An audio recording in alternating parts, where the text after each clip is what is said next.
여러분 안녕하세요. 어쩌다 보니 지난 영상과 같은 옷을 입고 있네요.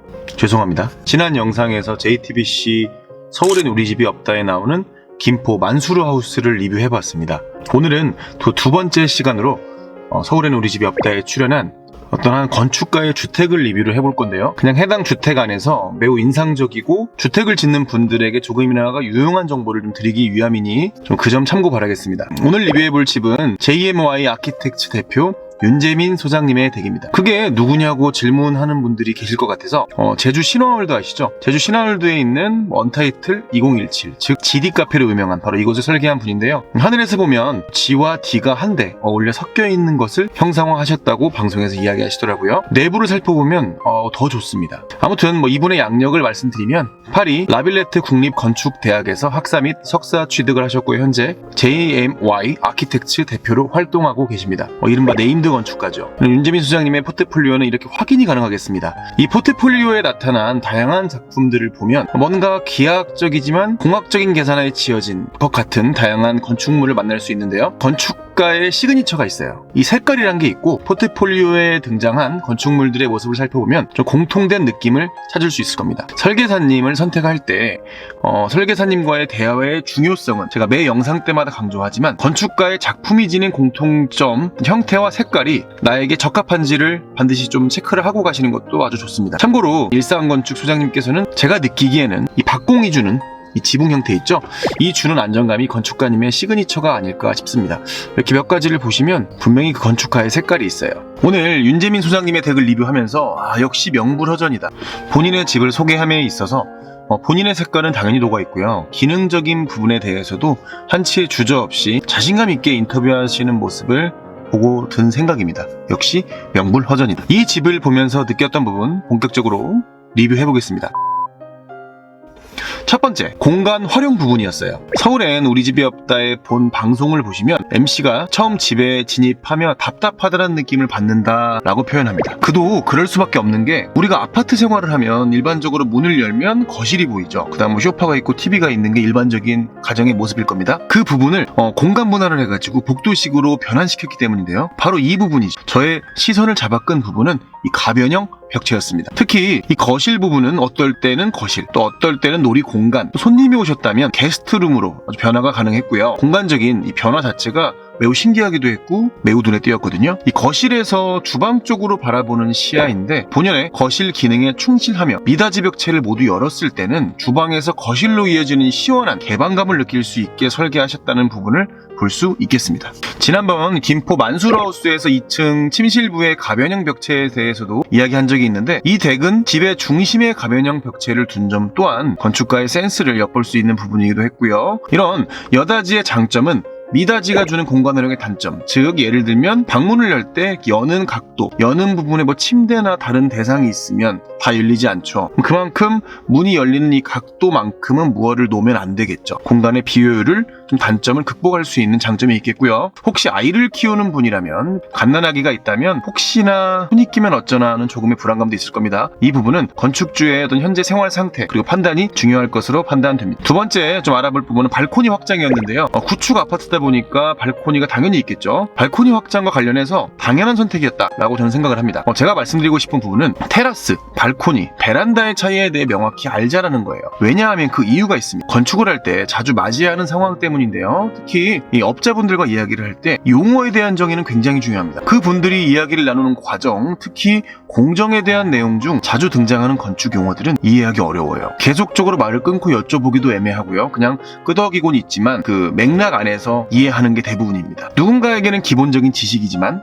저에게는 아닐 수도 있기 때문에 기본적인 용어에 대해 가볍게 짚고 넘어가는 시간 갖도록 할게요. 첫 번째, 발코니는 2층 이상의 건축물에서 주거 공간 연장을 위해서 건물 밖으로 돌출시킨 공간을 말합니다. 벽으로부터 돌출되어서 스스로 하중을 지탱하는 방식을 따라요. 흔히 우리가 알고 있는 아파트 베란다라고 부르는 공간은 사실 발코니가 맞는 표현입니다. 일반적으로 집에서 발코니라고 안 하고 베란다라고 하죠. 베란다라는 용어는 건축법상에 존재하지 않습니다. 그러나 통상적으로 쓰일 때 위층이 아래층보다 면적이 적을 때 생기는 아래층의 지붕 부분이 있겠죠.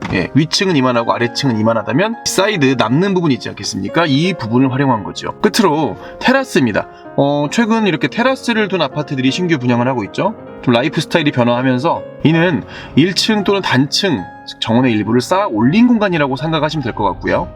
실내 생활을 옥외, 야외로 연장을 해서 의자, 탁자 같은 걸 놓고 생활하는 최근 유행하는 아웃도어 라이프에 아주 특화된 형태인 것 같습니다. 일반적인 아파트에 테라스를 리모델링해서 설치하는 것은 어려울 것이고요. 주택 생활자에게 또는 일부 아파트 생활자에게 특화된 부분이 아닐까 싶습니다. 이와 관련해서 몇 가지만 더 이야기 나누죠. 보통 테라스에 데크를 깝니다. 근데 데크는 뭘까요? 캠핑하는 분들은 다 알죠. 이 나무 같은 것을 이용해서 마루처럼 만들어 놓은 공간을 의미하는데 우리 집에도 데크의 공간을 당연히 마련해 두었습니다. 저는 집에서 홈캠핑을 하려고 하기 때문이죠. 근데 데크는 관리의 부분을 분명히 내포합니다. 목재이기 때문에 습기에 취약하죠. 주기적으로 오일 스테인을 발라 주어야 목재의 부식 및 손상을 막을 수 있습니다. 다시 이야기 돌아와서 세 번째 부분은 에어드레서 부분이에요. 이 에어드레서와 관련해가지고 이 부분이 눈에 띄었던 이유는 아주 단순합니다. 우리 집도 에어드레서를 빌트인하기 때문이에요. 하지만 그 위치에 조그마한 차이가 있습니다. 윤재민 소장님 댁은 히든 수납 공간, 에어드레서를 설치한 반면 저희 집의 경우 집의 입구에 에어드레서를 빌트인하기로 했어요. 이유는 만약 고기 냄새, 아주 미세먼지가 이렇게 후리스 같은 데 많이 붙잖아요. 이런 옷을 굳이 집으로 가지고 들어가서 그 안에 있는 에어드레서에 넣는다면 그 이동하는 과정에 또 분명히 무언가가 있을 텐데 먼지가 떨어지고 냄새가 퍼질 텐데라는 생각이 있었거든요. 그래서 중문을 넘지 않고 그 전에 해결하자, 이 초장에 제거하자는 의미였어요. 그런 의미에서 에어드레서를 현관 쪽에 위치해서 설계하였습니다. 이러한 과정 속에서 에어드레서가 들어가는 부분에 전기를 빼놨죠. 건축 행위 시에 주택을 지을 때 혹시 에어드레서를 구입 또는 빌트인하길 원하시면 굳이 드레스룸 또는 장롱옆보다는 입구 쪽에 좀 전진 배치해서 설계를 해보는 건 어떨까 한번 제안을 드립니다. 단순 참고 바라겠습니다. 네 번째 눈에 띄었던 부분은 주방과 보조 주방이에요. 방송에서 MC분들이 주방이 없습니까? 헤매 있는 모습을 보입니다. 이 부분이 제가 생각하는 신의 한 수죠. 주방이란 게 아무리 정리하고 리모델링을 하고 감성템을 둬도 이 주방은 어쩔 수 없는 주방입니다. 그런데 이 컷에서 주방의 모습은 주방이라기보다 오히려 카페와 같은 인상을 줄 정도로 느낌 있고 포근해요. 그렇다면 정말 주방이 없을까요? 매일 배달 음식을 시켜서 드실까요? 그렇지 않죠. 숨겨진 공간에 보조 주방을 만드셨습니다. 이 조리에 대한 부분은 이곳에서 해결하시는 것 같고요. 저희 집에도 보조 주방을 해놨어요. 이 보조 주방 안에는 1구짜리 가스레인지와 작은 개수대 그리고 창고, 팬트리를 좀 구성을 해놨습니다. 특히 생선이나 고기류를 굉장히 많이 먹어요. 뭔가를 굽고 뭔가를 끓이는 이런 음식은 보조 주방에서 조리할 계획이고요. 특히 보조 주방 내 팬트리에는 어떤 인테리어를 해치는 것들이 있죠. 쌀통, 분리수거함, 양파망, 고구마, 감자박스 이런 거 등을 좀 차곡차곡 숨겨놓을 예정입니다. 물론 보조주방 없이 또 생활하는데 아무런 지장 없는 거 아시죠? 주방으로만 구성하셔도 충분하겠지만 요즘 좀 그런 거 유행이잖아요. 집을 카페처럼 꾸미고 좀 감성적으로 꾸미는 거. 조금 더 아늑한 주방을 꾸미는 게 트렌드. 이 트렌드를 따라가시려면 이런 분들 조금 더 주방을 좀 세분화할 필요는 있겠죠. 그래서 좀 기능적인 부분을 특히 좀 보조주방 쪽으로 확 실어버리는 것도 나쁘지 않은 선택이라고 생각을 합니다. 자, 마지막입니다. 본 방송의 윤재민 소장님 댁은 이 9옥을 리모델링한 것이죠. 현관이나 엘리베이터에 붙어 있을 거예요. 몇 월 며칠부터 몇 월 며칠까지 리모델링 공사를 합니다. 양해 바랍니다. 이렇게 붙어 있겠죠. 주민들이 어느 정도 이해해 줄 겁니다. 하지만 이게 아파트면 상관이 없는데 이 주변 건물을 끼고 있는 이 주택에 대한 전면 리모델링에 대한 건 분명한 민원의 소지를 내포할 수 있습니다. 이러한 민원 발생 소지는 현장을 방문하면 바로 알 수 있어요. 만약 인접 필지의 집이 신축 필지 방향으로 향해 있다.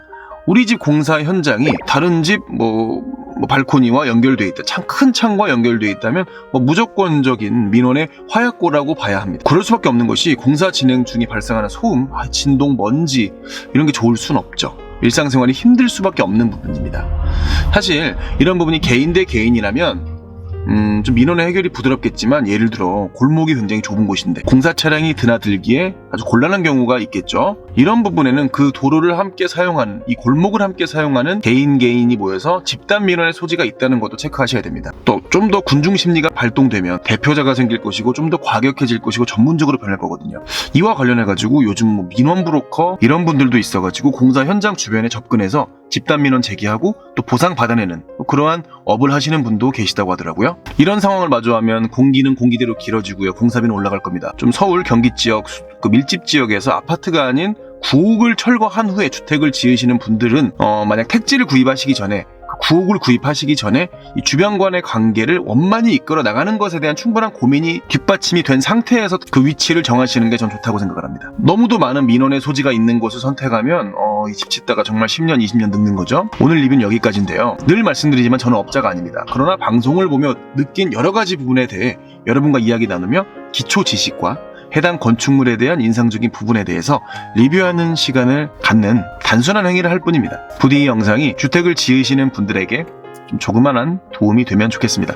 다음 영상에서도 서울엔 우리 집이 없다 방영된 또 하나의 집에 대해서 리뷰하며 좋은 정보, 좋은 의견 전달해 드리도록 하겠습니다. 언제나 열심히 준비하겠습니다. 구독과 좋아요 언제나 감사하고요. 시청해 주셔서 감사합니다. 안녕히 가세요.